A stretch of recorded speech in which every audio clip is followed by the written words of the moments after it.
안녕하세요. 도영의 한국어 공부방에 오신 것을 환영합니다. 오늘도 자료는 올라가니까요. 읽어보시고 그 자료 중에서 경구를 한번 읽어보겠습니다. 이게 아이씨 어디 갔어?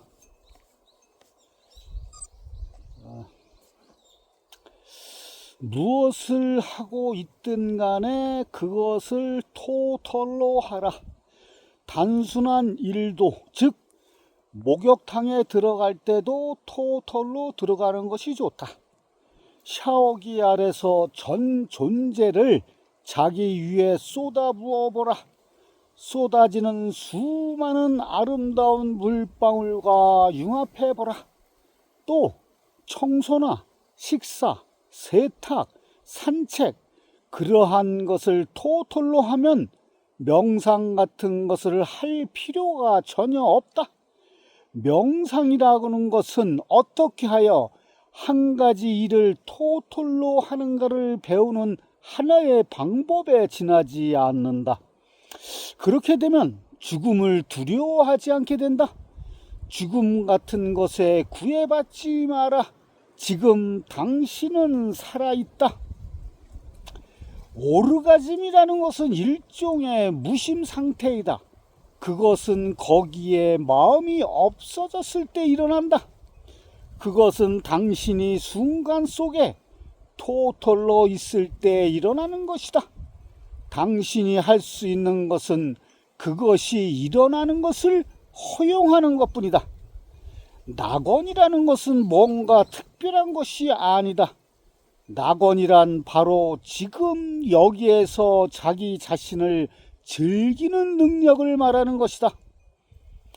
고뇌나 지식이 당신에게 매달리는 일 따위는 있을 수가 없다. 당신이 그것에 매달리는 것이다. 뿐만이 아니라 그것을 계속 키워나가고 있다. 명상도 역시 의료적인 것이다. 그것은 당신을 전체로 만들어준다. 당신을 통합하고 건강하게 해준다.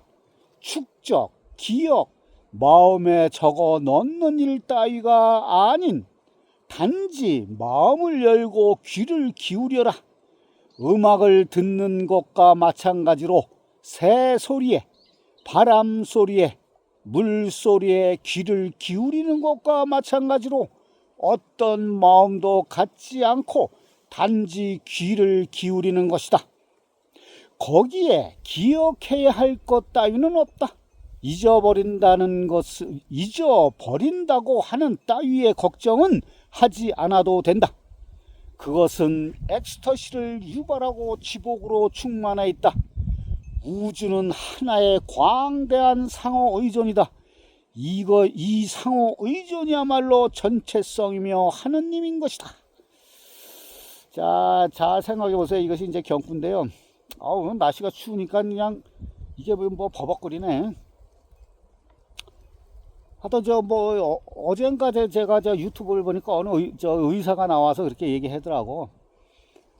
요즘은 영노화라고 그래가지고 이제 그것도 이제 다음에 말씀드릴 건데, 하여튼 노화를 늦추는 가장 좋은 방법이 명상이라고 그래. 근데 명상이라고 따로 뭐 필요 없는데, 그냥 이렇게 즐겁게 사는 것이 명상이거든요. 노화를 가장 빨리 촉진하는 게 스트레스인데, 스트레스를 가장 빨리 또 줄이는 방법이 명상이라고 또 어떤 의사가 그랬어요. 아마 그건 나중에 제가 자세히 말씀드릴 거예요.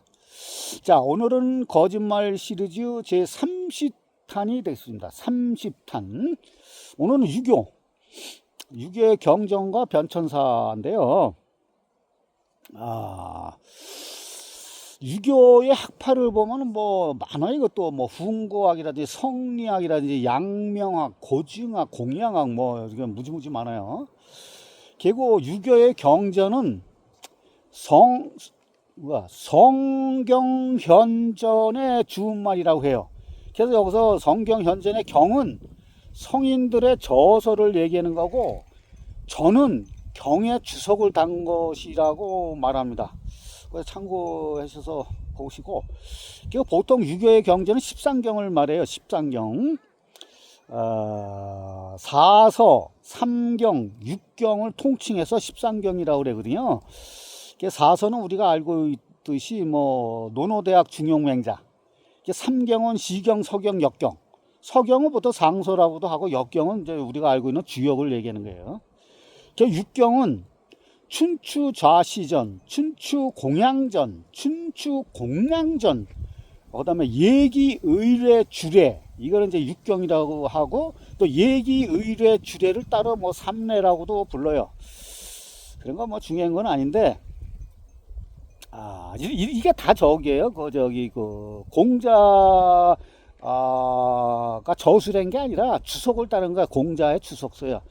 이게 공자도 어떻게 보면 저번에도 제가 말씀드렸잖아요. 그 지식의 전달자라고.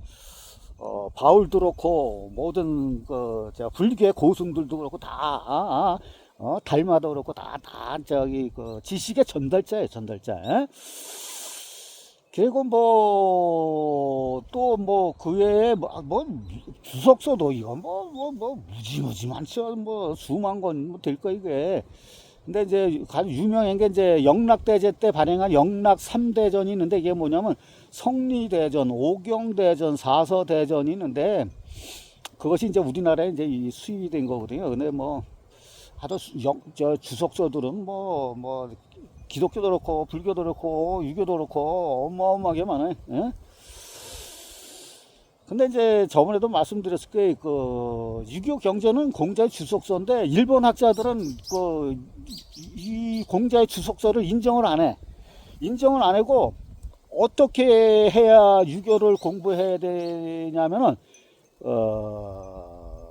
주석서가 아닌 원본을 가지고 연구해야 된다고 주장을 하고 있다고 합니다. 왜냐면 그게 시대가 변하면서 이게 원형이 많이 훼손이 됐어. 그리고 글자도 많이 바뀌고 막. 그러니까 현대 잠깐 시간이 흐르면서 이게 해석이 달라지지. 응? 저번에 이거 몇 번 말씀드렸는데, 마왕태 무덤에서 나온 죽간본 같은 경우에는 뭐 음양도 이게 틀리고, 단어가 틀리고, 주역의 계명도 틀리고, 뭐 도덕경의 글자도 틀리고, 거기는 덕도경으로 나왔다죠. 도덕경이 아니라 덕도경으로 나왔잖아요. 근데 왕필이가 그걸 도덕경으로 바꾼 거고. 그러니까 원본하고 이거 바꿔서 한 게, 주석서들이 그래. 자기의 사상을 편력을 하면서 뭐 막 바꿔, 자기 나름대로. 그러니까 원본이 그 왜곡이 많이 되는 거지. 또 천부경도 그랬잖아요. 천부경도 제가 저번에 말씀드렸잖아요. 천부경도 지금 발견된 판본이 6개 정도로 알고 있는데, 6개의 판본이 전부 다 글자가 조금씩 다 달라요. 그게 81자를 가지고 이 우주 원리, 세상 돌아가는 원리를 설명한 건데, 어마어마한 내용이 들어가 있잖아요. 글자 하나가 의미가 어마어마하게 큰 거예요. 그게. 근데 판본마다 그게 다 틀린데, 근데 원본이 뭐냐, 얘가. 우리는 아직 원본을 몰라. 이거 문제점이 많다는 거지. 그래서 동양 사상을 공부한다는 사람은 너도 나도 천부경 해석 안 한 사람이 없어요. 뭐 수백 가지가 되니까. 근데 저도 뭐 해석을 못해. 그 정도 해석했는데, 저는 해석을 안 한다 그랬잖아요. 그 원문이 발견되기 전까지는 저는 안 해. 자, 그게 또 한 가지, 기독교나 불교나 유교, 뭐 힌두교 다 마찬가지예요. 모든 경전들은 교주가 직접 쓰지를 않았어. 예수나 서가모니나 공자나 직접 글을 쓰지를 않은 거야. 글을 쓰지 않고 다 이게 이 구전위로 전해온 거야. 구전위로 전해오는 거를 후대 사람들이 그거를 짜집기 해가지고 경전화 시킨 거거든. 그러니까 원래 그분들이 말씀하신 사상이 많이 변형되고 각색되고 윤색되고 막 그런 거지. 그래서 그 기독교 같은 경우에는 도울 선생은 가장 예수님의 말씀에 근접한 것이 도마복음이라 그래가지고 제4의 경전으로 취급해야 된다고도 말씀하신 게, 일본 그 학자들이 그 원문을 가지고 공부해야 된다는 그 말들이 다 이런 거예요. 이게 교주가 직접 쓰질 않았으니까 왜곡되지. 그래서 요즘 저번에도 그랬잖아요. 스님들이 팔려나 산스크리트를 배우는 스님들이 점점 늘어난다고. 왜냐면 원문을 가지고 공부해야 된다 이가. 어? 그래서 이제 구전인이 전해오는 걸 경전하고 교단을 형성하고 학파를 형성하면서 자기가 최고라 그러고 자기가 정통이라고 얘기하고 막 싸움박질하고 막 그러잖아. 응? 그래서 자기 나름대로 조직 체계를 다시 만들고 뭐 복장도 다시 만들고 경전도 해석을 다시 하고 조직 체계도 다시 만들고 계율도 다시 만들고 지네들끼리 다 그러잖아 이게. 교단이 뭐 수십 가지가 되잖아. 기독교도 그렇고 불교도 그렇고 교단이 뭐 종단이 뭐 수십 가지가 되면서 서로 잘났다고 싸우기만 하고. 근데 여기서 또 아주 획기적인 게 유일하게 교주가 직접 저술한 것을 출판을 해가지고 지금까지 내려온 게 있어. 그렇게 되면 어떻게 교주의 사상이 단 한 글자도 왜곡이 안 되지, 변형이 안 되지, 각색할 수도 없고 윤색할 수가 없는가. 그런 것이 전 세계에서 유일하게 우리나라에 존재해요. 그게 뭔지 알아요? 그게 동학이에요. 동학의 교주인 최수훈 선생이 직접 저술한 거를 그 출판을 해가지고 여태까지 그대로 천도교는 그 사상이 하나도 변형되지 않고 지금까지 내려오잖아요. 대표적인 게 동경대전이라든지 용담유사라든지 그게 그러니까 이게 대단한 거지 동학 사상이라는 게. 그런 면도 있어요. 하여튼 공자의 사상은 공자님도 그때 당시에는 춘추시대잖아요. 춘추시대에 서부터 전쟁이 끊이지 않았잖아요. 그 제후국들이 전부 다 자기가 천자라고 내세우면서, 왜냐하면 그때는 철기 시대가 청동기 시대에서 철기 시대로 오면서 농업과 상업이 이게 융성하면서 지방 토 세력들이 돈을 어마어마하게 벌었거든. 그래가지고 자기 사병들을 조직하고 사병들을 기르고 하면서 자기가 천자다 이가 그냥 여기저기서 수십 군데에서 나라들이 이렇게 세워지면서 서로 막 전쟁을 일으키면서 싸우고 막 그랬잖아요. 그러니까 그러면서 윤리 도덕이 땅에 떨어지고, 그러니까 공자님이 진단을 했잖아. 이 세상은 이렇게 살으면 안 되는구나. 사람의 윤리 도덕을 세워야 되겠구나 해가면서 주유천하를 했잖아요. 그래서 각 제후국을 돌아다니면서 나라는 이렇게 다스려야 됩니다. 계속 인간답게. 그러니까 인해사상, 유교의 최고의 덕목이 그거 아니야. 인이 되는 게 다른 게 아니라 인간답게 살으라는 거 아니야. 착하게 살아라. 그거 설득했는데 성공해서 실패했지. 왜냐면 그때 당시엔 전쟁이 끊임없이 그냥 시시때때로 그냥 세상이 바뀌고 전쟁이 계속 그런 소용돌이 속에 사는데 죽느냐 사느냐 절체절명의 순간인데 무슨 공자 신하라 까먹는 소리 막 이런 얘기도 하잖아요. 그러니까 공자 말이 막 먹히겠어? 안 먹히지. 그래서 공자 사상이 이제 묻히게 되잖아. 묻히게 되면서 전국 시대를 거치면서 이제 진나라에서 이제 진시황이 이제 전국을 통일하면서 안정권에 들어가면서 불교를 받아들이잖아. 이제 불교 외래 종교 아니야. 아주 인식론적인, 아주 형이상학적인. 중국에서는 보도 듣도 못하는 어마어마한 사상 체계가 아주 그냥 고차원적으로 딱 돼 있는 그러한 불교 사상이 들어오니까 중국이 뒤집어지지. 그러니까 어마어마하게 이게 꽃 피우는 거지. 완전히 중국 대륙을 완전히 집어삼킨 거지. 불교 사상이. 그러면서 당나라에서 만개를 하잖아.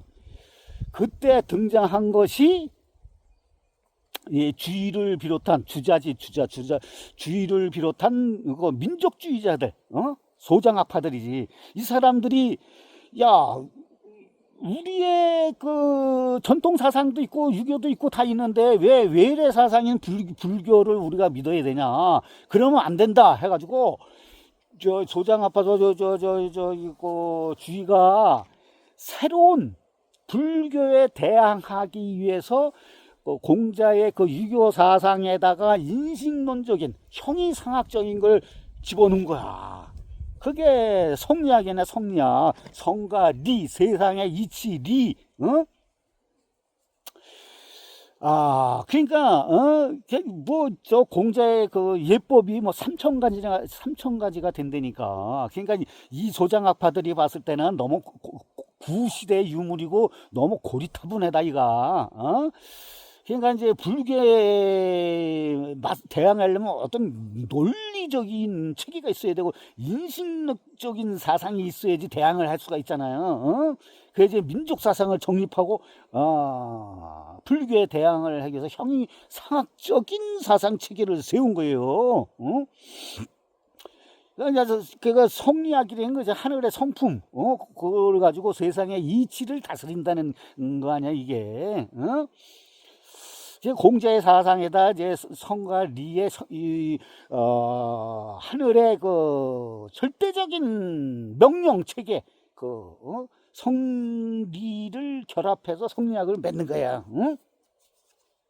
근데 이게 공자 사상에 전혀 그게 없었던 얘기잖아. 그러니까 그만큼 또 공자의 사상에 그만큼 변형 왜곡된 거야. 어마어마하게 변형 왜곡된 거지. 성리학 자체가 뭐 나쁘다는 얘기가 아니라, 그러니까 그때 다른 학자들이라든지 그 정부 왕족이라든지 세상 사람들의 입장에서 보면은 이게 이상한 거지. 주위에 그 성리학이라는 게 완전히 너무 급진적인 학파라는 거, 급진적인 해석과 의미 부여를 해가지고 그때 성리학이 2단위로 몰려요.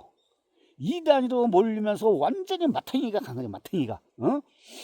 성리학에서 이게 나왔는데 송나라 때 성리학이 나왔는데 완전히 꽃도 피워보지 못하고 완전 2단으로 몰려서 싹 사그러진다고. 근데 또 희한하게 그때 이제 북방민족 그러니까 몽골 민족이 쳐들어와 가지고 원나라 송나라를 깨부시고 원나라를 세우잖아. 원나라를 딱 세우니까 얘네들이 일단 이거 정복을 했잖아. 정복의 정당성을 모든 국가가 처음에 초기에는 다 그렇거든.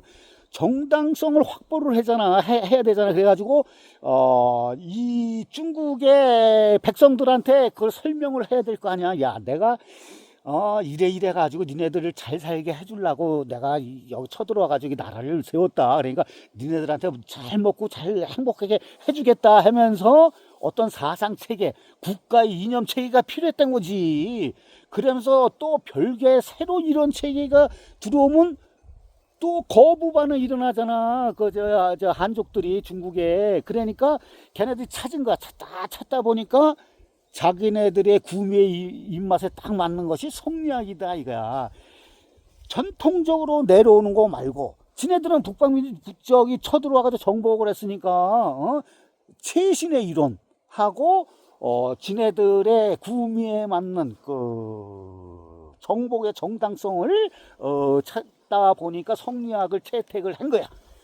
어떻게 채택했냐면 과거 시험에 시험 과목으로 성리학을 채택을 하면서 그게 이제 부활하기 시작한 거지. 근데 그 성리학이 이제 고려 말에 들어와 가지고 그때는 이제 고려 때는 불교가 워낙 융성했지만은 불교의 폐단이 어마어마했거든. 그래서 사람들이 불교에 대해서 거부 반응이 많았다고. 그때 일부 소장 학파들이 성리학을 수입을 한 거야. 그때 이성계가 구테타를 일으켜가지고 역성혁명을 일으켜가지고 조선을 딱 건국을 했잖아요. 그러니까 이성계가 여진족 아니야? 북방민족이잖아. 그러니까 얘도 원나라하고 비슷한 거야. 이성계 입장에서 보면 북방민족이니까 고려의 그 불교 사상을 뒤엎으면서 역성혁명을 일으켰으니까 쥐도 구테타의 정당성을 확보를 해야 되잖아. 근데 불교의 폐단 때문에 백성들이 그냥 그 어렵고 못 살게 돼 있는데 불교를 또 받아들일 수는 없잖아. 그러니까 새로운 사상. 그렇다고 고대에서 내려오는 우리나라의 민간 신앙을 또 받아들일 수가 없잖아. 왜냐면 지네들이 구태타를 했으니까. 정권을 그냥 물려받았으면 민간 신앙이라든지 우리나라의 선도 사상이라든지 이런 걸 했으면 괜찮은데 자기가 구태타를 했으니까 그런 것도 안 되고 불교도 안 되고.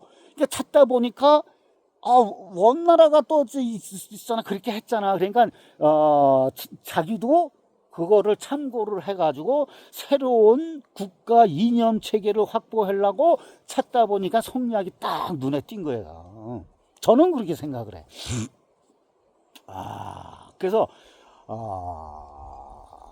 조선에서 숭유 억불 정책을 핀 근본적인 것이 그거였지 않냐. 이게 역성혁명이 좋게 얘기해서 역성혁명이지 이건 구태타고 반란이고. 그 당시에는 영모지. 영모는 구족을 멸했는데 그게 성공했으니까 이씨 왕조가 500년을 갔지만은 그러니까 어디 새로운 정치 이념 체계가 확보하는 것이 급선무 제일 급선무지. 근데 또 웃긴 게 왕실에서는 저는 왕족 출신이에요. 왕족. 제가 이씨를 비판하지만은 저는 세종대왕 넷째 아들 이명대군의 자손입니다. 저는. 그렇지만 뭐 비판할 건 비판해야지. 근데 조선의 왕실에서는 계속해서 불교를 배척하지 않았어요. 계속 불교를 믿었어. 그래서 저 왕실에서 별짓을 다 했거든. 불교 월인 청강적이라든지 용비어 청가라든지 그런 거를 다 불교하고 관계되는 거거든. 훈민정음을 표현했을 때 그거를 그런 불교식으로 펴내고 또 저 왕실에다 사당도 짓고 계속 그랬어요. 이 백성들은 불교를 못 믿게 했지만은 왕실에서는 불교를 계속 숭상했어요. 하여튼 그런 것도 아시고 저는 그렇게 성리학이 이렇게 우리나라까지 받아들이게 된 그 배경이 물론 다른 요소도 있겠지만 가장 큰 요소가 그것이지 않았나 저는 그렇게 생각을 합니다. 하여튼 지금 20세기 들어와서 요즘은 제가 나중에 현대판 노예제도도 할 거고 여러 가지도 할 건데 그게 다 파시즘인 극우화의 파시즘이에요. 이게 합법적인 파시즘은. 요즘 뭐 전쟁도 계속 끊이지 않고 계속 일어나고 또 미국에서는 새로운 국가를 만들려고 마가 세력들이 기술 패권을 앞세워 가지고 새로운 국가를 만들려고 지금 막 하고 있고 윤리 도덕은 내팽개치고 아주 지금은 이제 그런 상황이에요. 그런 상황인데 6.25라는 거는 사실 한마디로 얘기하면 조상숭배 사상이잖아 이게. 거기에는 좋은 예법과 좋은 구석도 있지만은 근데 요즘 뭐 제사 지내는 사람이 점점 줄고 있잖아요. 그리고 그 상차림도 각 지방마다 다 다르고 종갓집마다 다르고 집안마다 다 달라. 또 그만큼 세월이 흘렀으니까 자기 나름대로 이렇게 간소화하고 막 그러잖아요.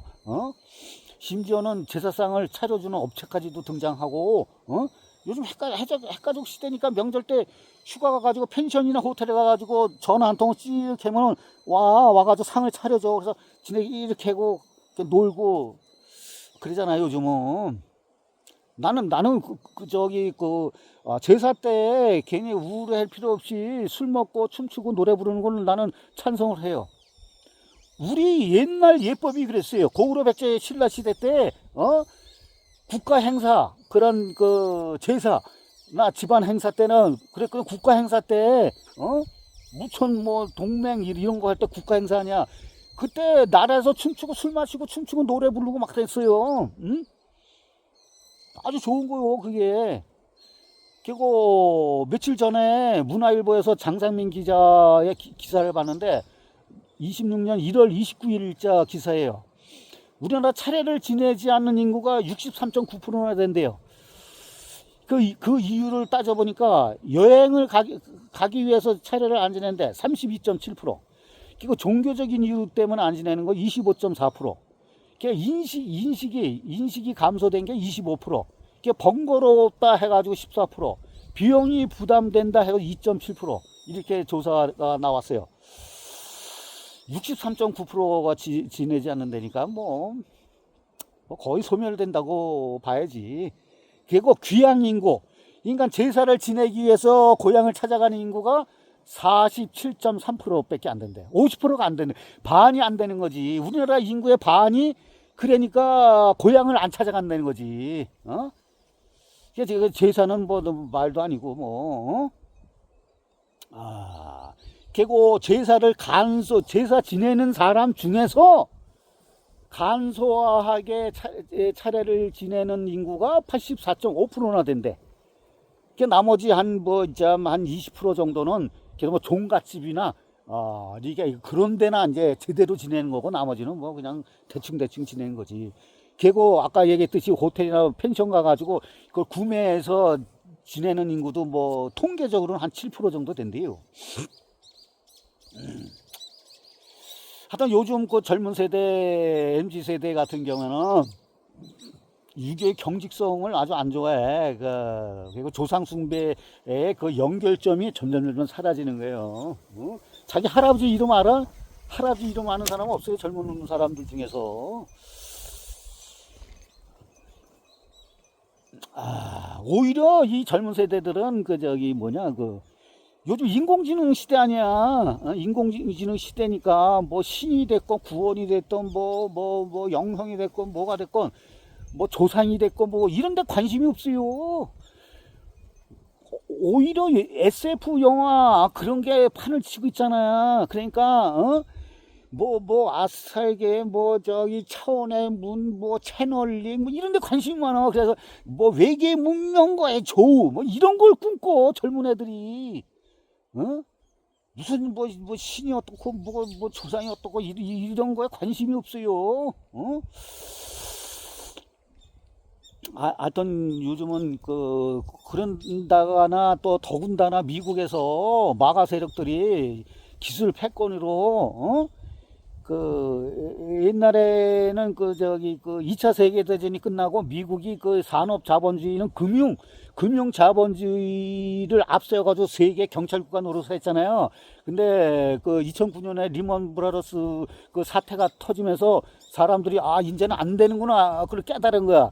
그러니까 실리콘밸리의 빅테크 기업들이 다시 기술 패권을 가지고 금융 자본을 흡수하면서 새로운 국가, 아젠다 21이라 했잖아요. 저번에 새로운 국가, 새로운 정부, 단일 정부, 단일 화폐, 단일 종교, 단일 화폐, 단일 경제 이런 걸 꿈꾸고 새로운 미국을 지금 중국이 어마어마하게 뒤쫓아오니까 얘네들이 불안감을 휩싸였어요. 누가 하여튼 너무나 불안감에 휩싸이고 위기의식을 갖고 있어가지고 얘네들이 여태까지 미국, 그래서 얘네들이 뭐라 그러냐면 미국 민주주의는 종말을 고했다고 선언을 했어요. 유럽 민주주의는 옛날에 종말을 고했고, 학자들 벌써 다 얘기했고, 이건 저번에 제가 말씀드렸고, 얘네들이 미국 민주주의는 종말을 고했다. 민주주의가 가지고는 안 된다. 왜냐? 민주주의는 다수결의 원칙이잖아요. 다수결의 원칙이니까 자기네 실리콘밸리의 천재들, 빅테크 기업의 천재들, 피터 틸이라든지 일론 머스크라든지 벤스라든지 이런 놈들, 자기네 천재거든 사실. 이런 천재들이 자기네들의 아이디어야 창의성과 이런 거를 발휘하려면은 민주주의 다수결의 원칙까지는 안 된다 이거. 그러니까 민주주의 말고 새로운 시스템의 새로운 국가를 건설해야 된다. 이것이 마가 세력의 모토거든. 거기에 우리 젊은들이 거기에 많이 주식도 사고 투자도 많이 하고 관심도 많이 갖고 그러잖아요. 요즘 젊은 애들이 그런데 완전히 현혹해가지고 그쪽에 많이 휩쓸리고 있어요. 그런 시대에 지금 20세기. 그거 또 K로 시작해는 우리가 한류가 어마어마하게 대단하잖아요. 하던 핵가족 시대에 이 가족이 사람들은 가족 중심주의적으로 생활하면서 개인주의적으로 됐잖아요 지금은. 어? 하던 그 유교에 좋은 덕목이 많잖아요. 유교 좋은 덕목이 지금은 폐기해야 될 그런 이론도 많지만은 좋은 덕목은 살렸어야 되잖아요. 가족화합, 사회적인 연대, 윤리와 도덕 이런 건 보통 양심 프로그램이나 양심 프로그램을 이거는 우리가 발전시켜야 돼. 그래야만이 세계를 선도할 수 있는 국민이 될 수 있다고 저는 생각합니다. 예, 오늘은 이것으로 마치겠습니다.